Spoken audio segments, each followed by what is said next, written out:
The police officer is looking confused. Huh? Where is Owen? He's right here. This is Owen. I am Ian, a 42-year-old unsuccessful comic artist. I have a wife who is 2 years younger. Our household runs thanks to my wife earning a steady income. We couldn't make ends meet on my income alone. I feel truly sorry. I struggle to get contracts with publishers, and even when I post my comic on social media, my follower count hardly grows. I've thought about starting a part-time job, but who would hire a middle-aged guy like me? Today, I was pondering this while drawing comics. Just then, the intercom rang. Yes? I saw a police officer standing there, with a man in a suit behind him.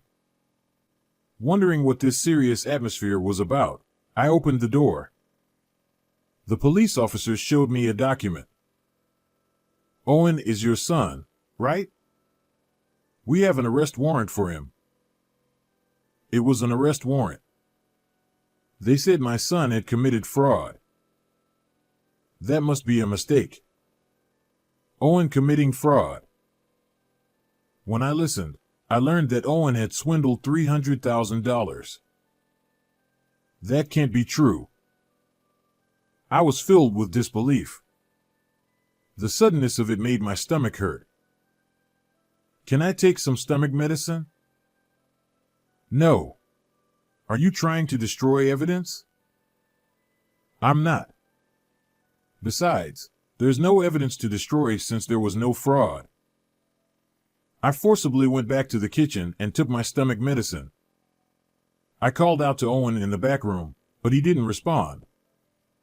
When I returned to the entrance, the police officer looked suspicious. You haven't been in contact with Owen, have you? Trying to help him escape is pointless. I haven't. Are there many victims? Well, it's $300,000. Owen seems to be quite the smooth talker. Everyone trusted him and handed over their money. I see. Everyone believed Owen's words. Now, your son will go to trial, but if you pay some money beforehand, his sentence can be lightened. The police officer was asking me to pay money for Owen. How much? There's no fixed amount for these things, but people usually pay around $100,000. How much can you pay? I can't pay $100,000. I might be able to take some from our savings. Why not sell this house? It looks like a new condo. If we sold the house, we'd have nowhere to live. My parents live far away, and I can't rely on my elderly parents. While I remained silent, the police officer grew impatient. It's for your son. Don't you care about him? It's not that. At that moment, a rattling noise came from the back. What's that noise? Is Owen there? Yes, he is. Just a moment, I'll bring him. I went to the room where Owen was and brought him to the entrance. The police officer looked bewildered. Huh? Where is Owen? Right here. I pointed to the cage I had brought. Inside was a white hamster. This is Owen. Owen looked around curiously and then started running on his wheel again. Don't lie. You could be charged with perjury. I'm telling the truth. This is my son, Owen. My wife and I couldn't have children, so we raised him as our son. How dare you mock the police? Bring out Owen immediately. I'm telling you, this is Owen. After a while of arguing, the police officer still didn't believe me. As I was troubled, Willow came home. After briefly explaining the situation, Willow also explained that this hamster was Owen, But the police officer still didn't believe it. You two are obviously in cahoots. How long are you going to keep lying? I'm not. I was at a loss. At that moment, Willow spoke to the police officer. Aren't you the ones lying? The police would know that we don't have a child if they checked. Are you insulting the police? Do you want to be arrested for obstructing official duties? Can you show us your police badge? That's not the issue here. Bring out Owen first. Can't show it. The police are supposed to show it when asked by citizens. We can show it. The police officer quickly flashed his badge and put it back in his pocket. Which precinct are you from? What's your phone number? I'm Smith from the Los Angeles precinct. I forgot the phone number. Los Angeles precinct, right? I'll call to confirm. I can find the number myself. The police officer started to panic. There's no need to call the precinct over something so trivial. Then, tell me your ID number.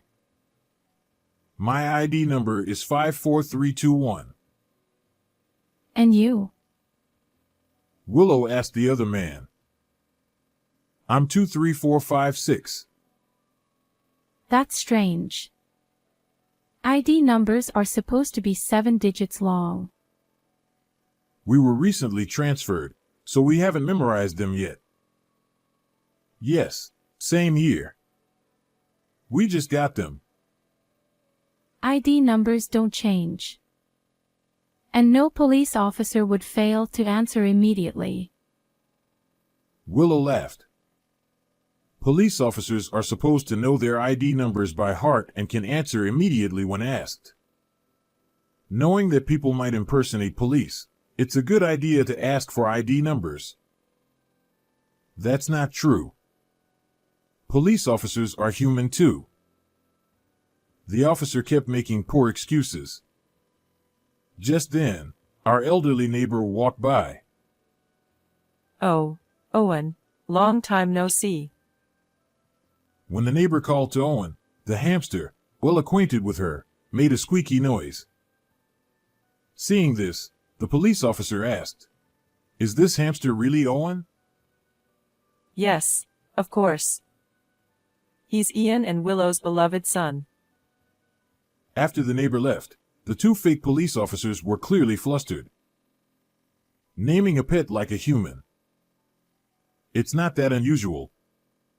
Besides, Owen is our family, not just a pet. Though they might think it's confusing, people can name their pets whatever they like. Panicking, the two realized they were in trouble. We must have the wrong person. Sorry for the trouble. They tried to salute and leave, but Willow pressed them further. It's not a mistake. The arrest warrant had our address. You were trying to scam us, right? You're imagining things. We wouldn't do that. Can you give me your gun number? No need for that. That's a clear violation. Police officers are supposed to know and provide their gun numbers when asked. If they don't, it's almost always a scam. Unable to take it anymore, the man in the suit tried to run. Just then, real police officers arrived. The two fake officers were promptly arrested. Willow saluted them with a loud voice. Thank you very much. The real officers returned the salute. Seeing this, the fake officers murmured, "Really? What on earth?" Willow said, I can answer my ID and gun number immediately. The fake officers turned pale. Yes, Willow is a police officer. When I went to take stomach medicine, I called her. She contacted the precinct and came home first. The criminals were safely taken away. I collapsed from the relief. Are you okay? I'm so glad you're safe, Ian. Willow pulled me up by the hand. Willow, you were amazing. Right? Tell me more. She laughed heartily with her hands on her hips. She's a reliable wife. I couldn't have managed this alone. Later, it was revealed that the two perpetrators were part of a large fraud group. Other members were also arrested one after another, eventually leading to the capture of the higher-ups. I was supposed to receive a letter of appreciation, but all I did was call Willow. I wondered if it was really okay. It's fine. Thanks to your call, Ian, the group was caught. Willow said. I decided to accept the letter of appreciation. The news of an unsuccessful comic artist like me receiving a letter of appreciation made it to online news, and then I started getting job offers. When I began writing a comic modeled on Owen, it became a huge hit. It was adapted into an anime and merchandise, becoming increasingly popular, and I quickly became a famous person. However, I haven't forgotten that my current life is thanks to Willow and the police officers who came to help. From now on, I will cherish and enjoy my life with Willow and Owen. Thank you for watching until the end. How did you like this story? Subscribing to the channel would be a great encouragement for our production. See you in the next video. Don't look for me. I want to be free. One day when I got home, I found this note and a divorce paper on the living room table. What does this mean? What's happening? I was confused and called my husband. He answered after a few rings. What do you want? I could tell from his voice that he was in a foul mood. I just got home and found this note and the divorce papers. What is this all about? It's exactly what it looks like. If I could understand just by looking, I wouldn't be asking. I'm fed up with you. Suddenly, he yelled into the phone. You're always tying me down. Can't you trust me at all? I've done so much for you. Tying you down? I haven't done anything like that. I hate that you don't even realize it. Oh, and I took the money from the house as compensation. What? Panicking, I checked the safe.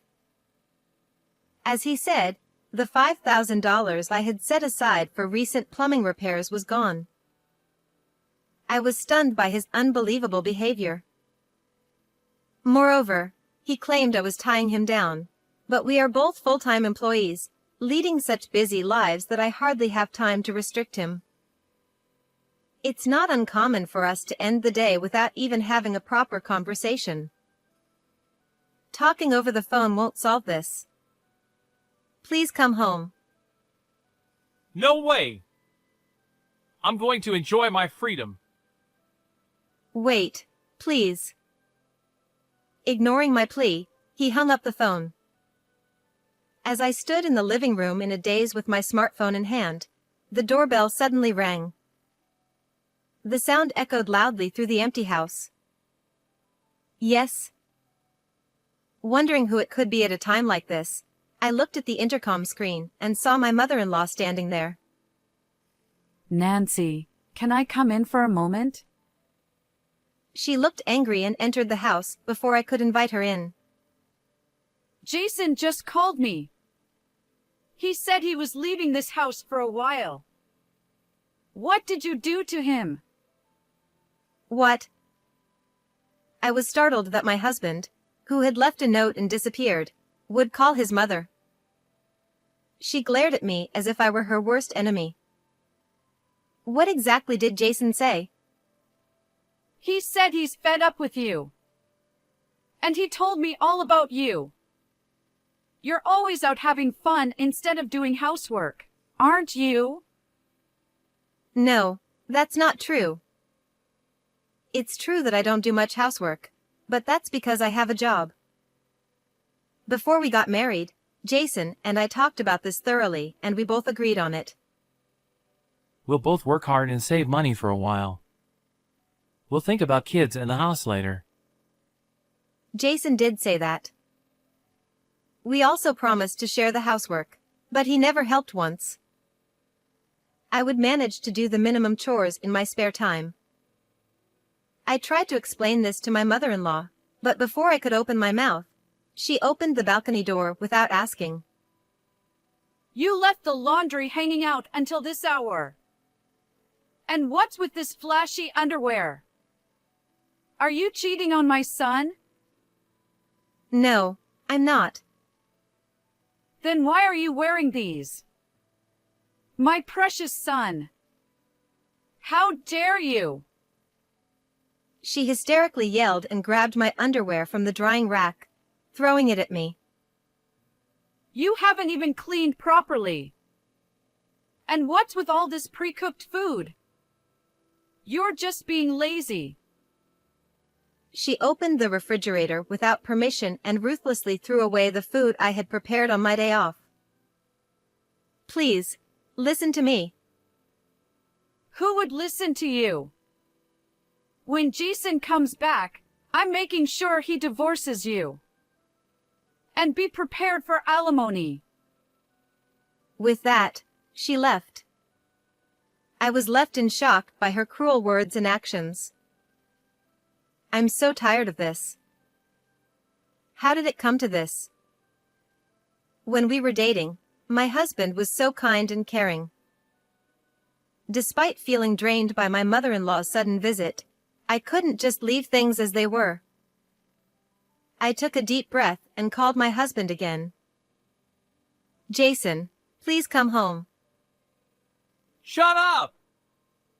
Don't look for me! I'm not answering any more calls. But Don't bother messaging either. Goodbye. his cold voice left me speechless as he hung up. Sitting there in a daze, I began to remember something that happened in the past. It was about a year ago. Jason is cheating? I had run to my in-laws' house in tears. My own family lived far away, my father had passed away, and my mother was too ill to rely on. The only place I could turn to was my in-laws. Yes. What should I do? When my husband's affair was discovered, he didn't apologize. Men cheat. But they always come back to their wives in the end. So it's no big deal. He had said, nonchalantly. Feeling desperate, I had sought help from my mother-in-law, but she said, That must have been tough. But you know, Nancy, men cheat. What? She was echoing my husband's words. I went through tough times too. But my husband eventually came back to me. That's just how men are. So stand tall. That's. Or maybe Jason's cheating is partly your fault. Her gaze hardened, and I recoiled under her stare. Maybe this is happening because you're not at home to take care of the family. But Jason agreed to both of us working. That's a lie. Jason always said he wanted you to be a housewife. He did? My husband had never complained about me working. But had he told his mother differently? Was he feeling differently all along? Anyway, you two need to sit down and talk things over. With those cold words, she sent me away, and I could only go back home. Later, when I tearfully confronted my husband about his affair and mentioned the possibility of divorce, he finally apologized. I didn't realize you were so upset. Nancy! I'll never cheat again. he said, but that promise was also broken. After that, he has continued to cheat, apologizing whenever I confront him. I was already wondering how long this could continue when he said, Don't look for me. "This is a good opportunity." I murmured, and started moving towards a conclusion. A month after my husband disappeared, I was in a certain place when I received a call from him. "Oh, it's been a while, Jason. How have you been?" Since that day, I hadn't contacted him once, as he had asked. How have I been? Why didn't you look for me? He sounded annoyed, and I could barely suppress my laughter. Why?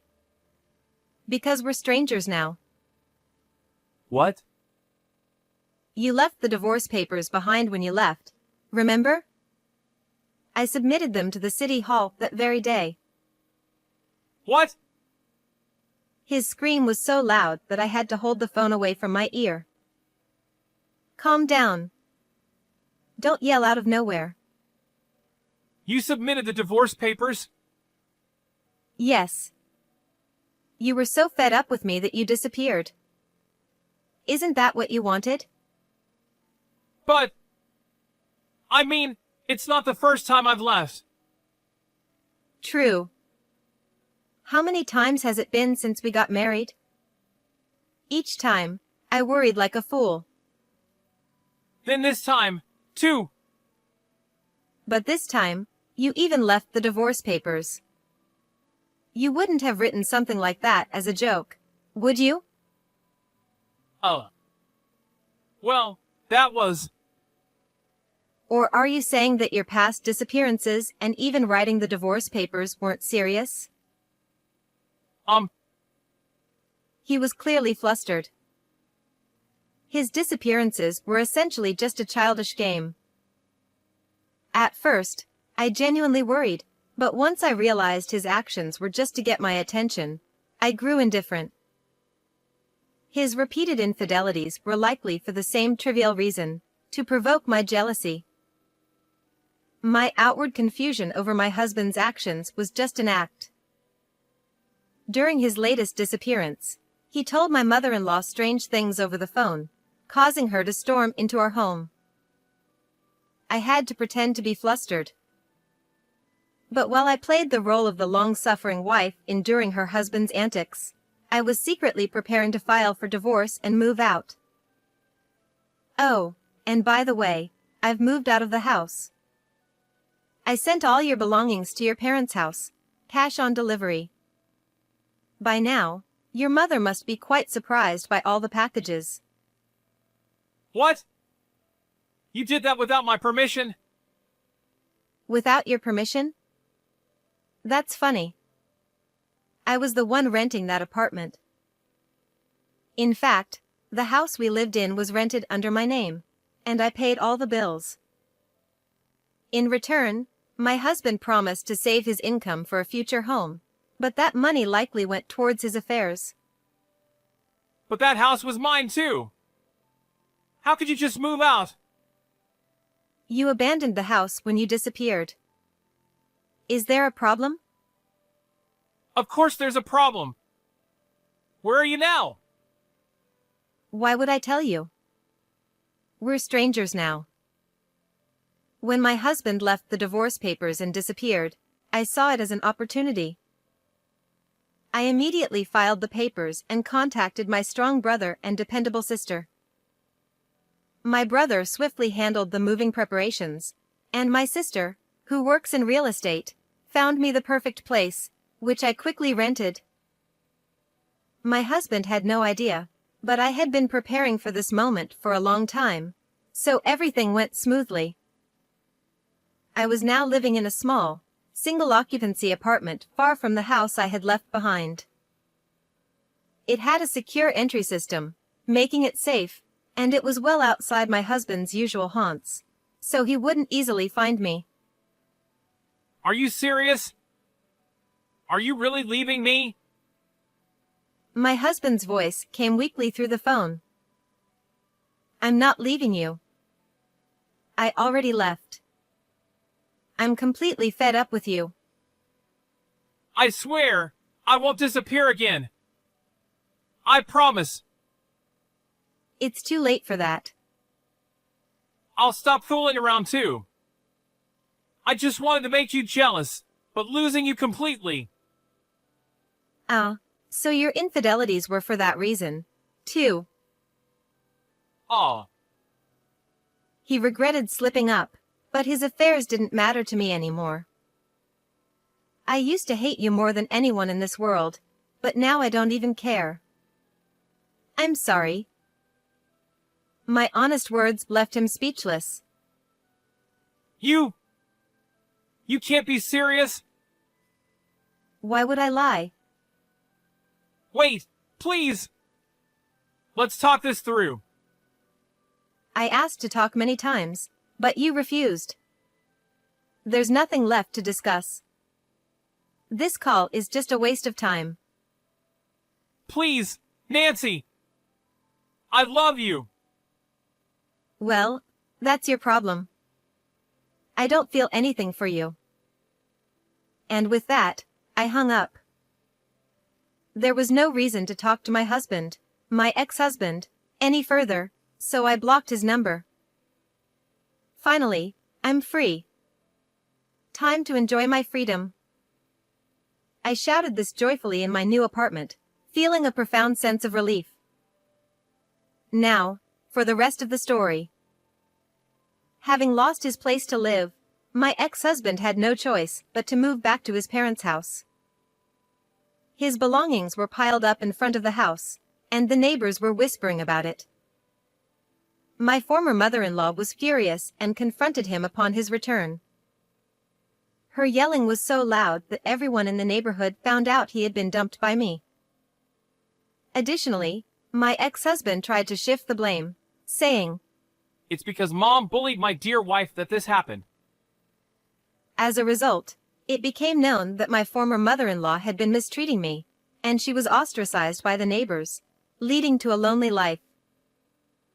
At my ex-husband's workplace, rumors spread that he was divorced because of his infidelity, causing him to be shunned by his superiors, subordinates, and colleagues.